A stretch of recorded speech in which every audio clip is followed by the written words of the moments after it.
नमस्कार व्यूअर्स, इस समय मेरे साथ केंद्रीय मंत्री हरदीप पुरी इस समय एक्सक्लूसिवली बातचीत करने के लिए मौजूद हैं। हरदीप पुरी जी, आपका अभिनंदन है न्यूज 18 पर। मेरा आपसे सीधा सवाल है पहला कि प्रधानमंत्री मोदी के 75वीं जन्मदिन पर इस समय पूरे देश की नजर है, और आपको क्या लगता है, क्योंकि आपने लंबा अरसा उनके साथ कैबिनेट में बिताया है, आप कैसे देखते हैं? आप मोदी कैबिनेट का एक इंपॉर्टेंट हिस्सा है, अहम हिस्सा है। अमीश जी, मेरा सौभाग्य है कि पिछले 8 वर्ष से मैं मोदी जी के टीम में हूँ, मंत्रिमंडल में हूँ। पिछले 8 वर्ष से, पर मेरा यूनिक प्रिविलेज रहा। मैं उससे पहले भी मेरी उनके साथ एसोसिएशन रही है। जब वो गुजरात के मुख्यमंत्री थे तो मैंने उनका स्वागत किया था जिनीवा में, जब मैं राजदूत था, स्थायी प्रतिनिधि था संयुक्त राष्ट्र में जिनीवा में। पर उससे पहले भी जब मैं यूनिवर्सिटी में पढ़ता था तो मैंने देखा है ये 50 वर्ष से अधिक की जो मेरी प्रिविलेज्ड एसोसिएशन रही है उनके साथ, कि उनमें कुछ ऐसी क्वालिटीज़ हैं, कमिटमेंट, डेडिकेशन, जो आप उनकी फारसाइटेडनेस है। और पिछले 8 वर्ष में मेरा सौभाग्य रहा है कई बड़े प्रोजेक्ट्स हैं उनमें उनकी सहायता करने की। और उस समय तो हमें पता भी नहीं था कि उनकी कितने फारसाइटेड हैं। जैसे जब उन्होंने ये तय किया कि 370 धारा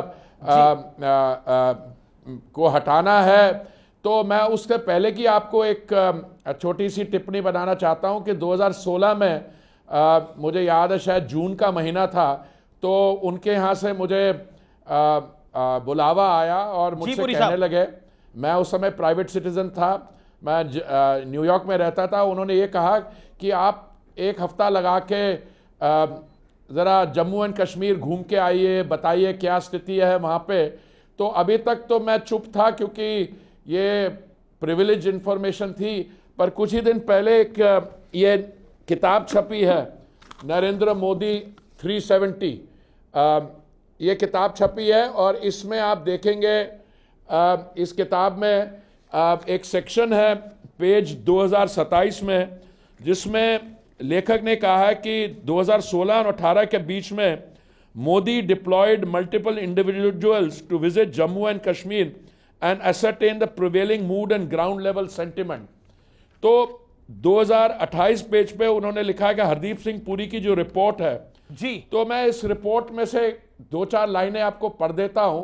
ये 2016 की बात है और उसमें लिखा, his report revealed the multifaceted nature of the Kashmir crisis. Puri highlighted the hostile influence of Pakistan and the receptive domestic constituency which created a multi-layered challenge. At the heart of the issue, he identified a government deficit marked by poor administration, rampant corruption and confused policy making. Puri also suggested the barriers created by Article 370 be overcome and development. देखिए, मैंने अपनी report में यही कहा था कि धारा 370 जो है जी पुरी साहब, उसके तहत बहुत सारी समस्याओं, पर उन्होंने 3 साल बाद 2019 में, हमें किसी को पता ही नहीं था, उन्होंने 370 को रिमूव ही कर दिया टोटली। तो ये वो जो सोचते हैं बहुत आगे की सोचते हैं। मैं आपसे ये जानना चाहता हूं, अगर प्रधानमंत्री की एक बात जो आपको लगता है सबसे अलग है, उनको पूरे देश में एक अलग नेता बनाती है, क्या लगेगी? अगर 20 सेकंड में आप बता पाए एक लाइन में।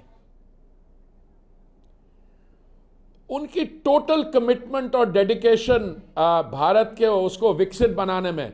वो विकसित भारत का प्लान तो बाद में आया, तो उनकी सोच जो है शुरू से वैसी ही रही है। चाहे वो बड़े प्रोजेक्ट जैसे कर्तव्य पथ, नया पार्लियामेंट, भारत मंडपम, हमारी सिविल एविएशन को ठीक करना, प्रधानमंत्री, उनका सारा ये छोटी छोटी चीजें हैं जो उनका लार्जर कॉन्सेप्ट है, भारत को एक विकसित देश बनाना, जिसमें हम आप पुरानी ऐतिहासिक कल्चरल हेरिटेज को भी रिक्लेम करें और विश्व भर में हम प्रथम अर्थव्यवस्थाओं में से हों।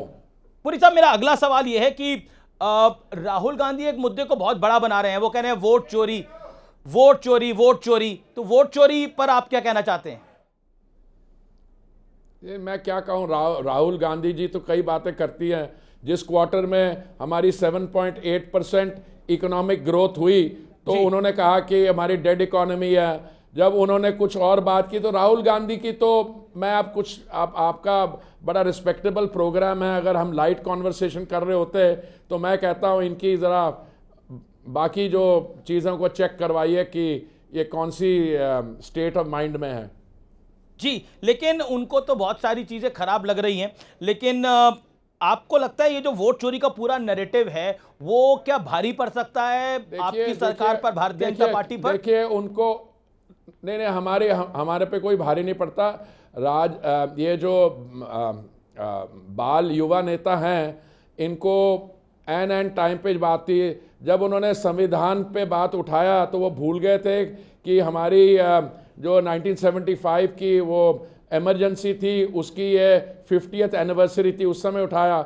और जो वो संविधान की कॉपी दिखा रहे थे दुनिया को, उसमें जो प्रीफेस लिखा था वही लिखा था कि कॉन्स्टिट्यूशनल सिविल लिबर्टीज अगर कभी हटाई गई हैं तो इनकी कांग्रेस पार्टी के राज में दिखाई गई है। अभी जो बात कर रहे हैं मैं समझता हूँ या दो पॉसिबिलिटीज़ है, या तो कोई एडवाइजर्स अच्छे से ले आए या कहीं बाजार में विश्व भर में कोई इंटेलिजेंस मिलती हो अपने भेजे को ठीक करने के लिए उसको इंपोर्ट कर लें। क्योंकि ये जो वोट चोरी की बात करते हैं, नहीं अगर वो बैलेट पेपर हो तो उपराष्ट्रपति जी के चुनाव में बैलेट पेपर पे भी चुनाव हुआ तो उसमें से क्या निकला, पर उसमें क्या निकला कि उनके अपने कोई 30-35 लोग हमारी तरफ वोट डाला। तो इसलिए मैं समझता हूँ ये प्रधानमंत्री जी का 75वां बर्थडे है, हम उसको सेलिब्रेट कर रहे हैं, उनकी कंट्रीब्यूशन को सेलिब्रेट कर रहे हैं। प्रधानमंत्री का 75वां बर्थडे है, लेकिन ऑपोजिशन लीडर ऐसा हो तो प्राइम मिनिस्टर की मदर के बारे में बिहार में जो शब्द बोले गए, गाली दी गई, और उसके बाद कांग्रेस ने बकायदा अपने हैंडल से एआई वीडियो जारी किया, उस पर आप क्या कहना चाहते हैं?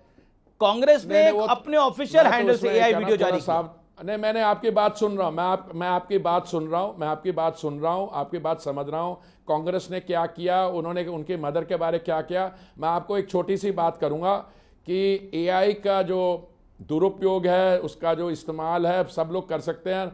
और मैं और कुछ कहना नहीं चाहता। अब दूसरे लोगों ने भी बनाने शुरू कर दीजिए, इनको छोड़िए। ये ना इनके पास कोई मुद्दे हैं, वो अंग्रेजी में कहावत है, राजनीति के स्तर को आप कैसे देखते हैं? ये पॉलिटिकल डिस्कोर्स को आप कैसे देखते हैं? मैं राजनीति के स्तर को बड़ी पॉजिटिवली देखता हूं, and I believe good governance is good politics. और मोदी जी का जो जीवन है और मोदी जी की जो कंट्रीब्यूशन है वो देश को विकसित भारत बना रही है। और अगर ऐसे हमें लीडर ऑफ ऑपोजिशन मिलते रहे या ऐसे ही ऑपोजिशन में मुद्दे मिलते रहे तो उनके फ्यूचर के बारे में मुझे कभी चिंता होती है, और मुझे कोई चिंता नहीं है। अच्छा, आपको राहुल गांधी के फ्यूचर पे चिंता है? अभी कुछ देर पहले आपके सहयोगी हैं बीजेपी आईटी सेल के हेड अमित मालविया, उन्होंने ट्वीट करा कि राहुल गांधी अभी तो लंकावी में छुट्टी बना के आए हैं और पंजाब में जाने का ड्रामा कर रहे हैं, और ये ड्रामेबाजी की पॉलिटिक्स ही वो करते हैं। अमित मालविया जी जो ड्रामेबाजी की पॉलिटिक्स है या रिक्रिएशन की पॉलिटिक्स, उसको छोड़िए।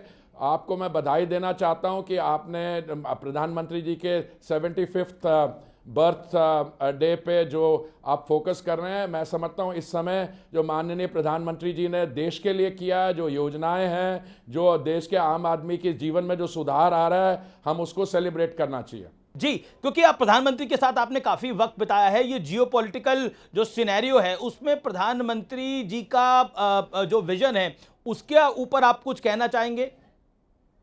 क्योंकि हमने देखा मैं तो यही कहूंगा कि एक समय पर तो ऐसा लग रहा था कि घिर गया है इंडिया। नहीं, देश के यशस्वी प्रधानमंत्री नहीं है, उनका ग्लोबल स्टेचर भी बहुत हाई है। और जो भी ग्लोबल टर्ब्यूलेंस हो रही है उनमें पूरी उनमें कॉन्फिडेंस है, उनमें फारसाइटेडनेस है। और आज भारत 2 ट्रिलियन से 4 ट्रिलियन की इकोनॉमी चलेगी और आगे भी बढ़ती जाएगी। और मुझे लगता है, मैं आपको यही कहूँगा कंक्लूड करते समय, अभी पिक्चर बाकी है, आप आके देखते जाइए। हम नहीं, बड़ी बात आप कह रहे हैं कि अभी पिक्चर बाकी है। मैं देखिए पिक्चर की इनसाइड स्टोरी भी आपसे अभी नहीं जानना चाहता, जब पिक्चर पूरी हो जाएगी तब जरूर जानूंगा। लेकिन क्या आपको लगता है मैं आपके साथ बैठूंगा जरूर। जी, अमेरिका के साथ टैरिफ डील इंडिया की हो जाएगी जल्द से जल्द होगी? देखिए, ये अभी नेगोशिएशंस हो रही हैं। इस समय कुछ भी कहना सही नहीं होगा नेगोशिएशन के दौरान। जी, लेकिन मेरा आखिरी सवाल 2 चीजों के ऊपर। वन, कि क्या आपको लगता है कि इस समय मौजूदा राजनीति के अंदर क्या आपको लगता है नरेंद्र मोदी इंटरनेशनली एक बहुत बड़े इंपॉर्टेंट लीडर है, और क्यों? Being a former प्रधानमंत्री diplomat. जी इंटरनेशनली सिर्फ एक्नॉलेज नहीं है, ही इज समबडी जिस पे बाकी देश के नेता भी they turn to him for advice. Okay. चाहे वो जो भी हो, उनकी एडवाइस, उनकी काउंसल बहुत वाइज रहती है, उन सबको सलाह देते हैं, और उनमें इंटरनेशनल कॉन्स्टिलेशन ऑफ लीडर्स में उनका बहुत ऊंचा कद है।